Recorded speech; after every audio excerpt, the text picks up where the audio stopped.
Many blacks believe that the courts are stacked against blacks. But in this picture here, you have four blacks who have beaten the system.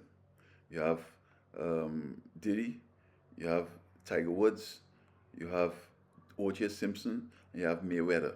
They all were sort of guilty, but they were exonerated just because they have big bucks. Now, let me deal with them individually. Look, O.J. Simpson. O.J. Simpson, it was alleged that he had murdered his wife and her friend. And he got off.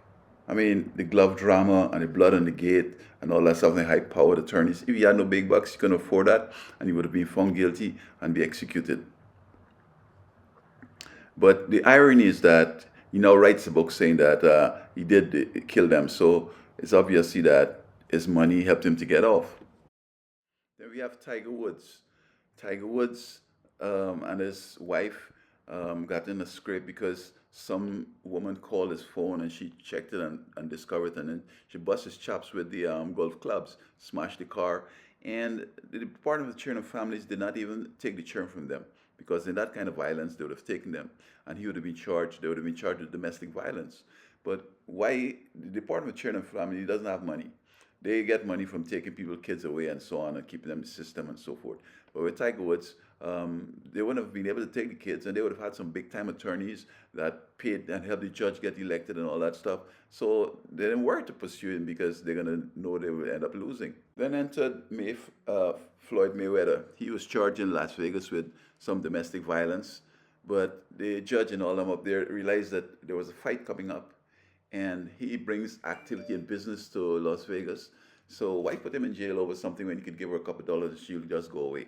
So his buck saved him, as it were.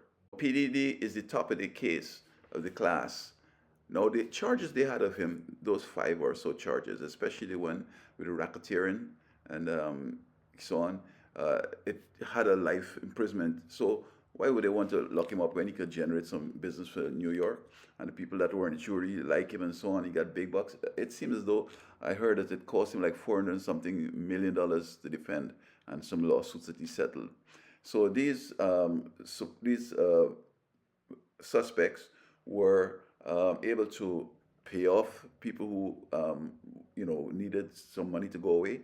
And so, in my experience, and my conclusion is that you will only go to jail when you don't have money or you're poor. But look, Tyson. Tyson has big bucks. He had almost 200 million. And in spite of his wealth, he still went to jail. Now, his attorneys and others were advising him to settle with the young lady.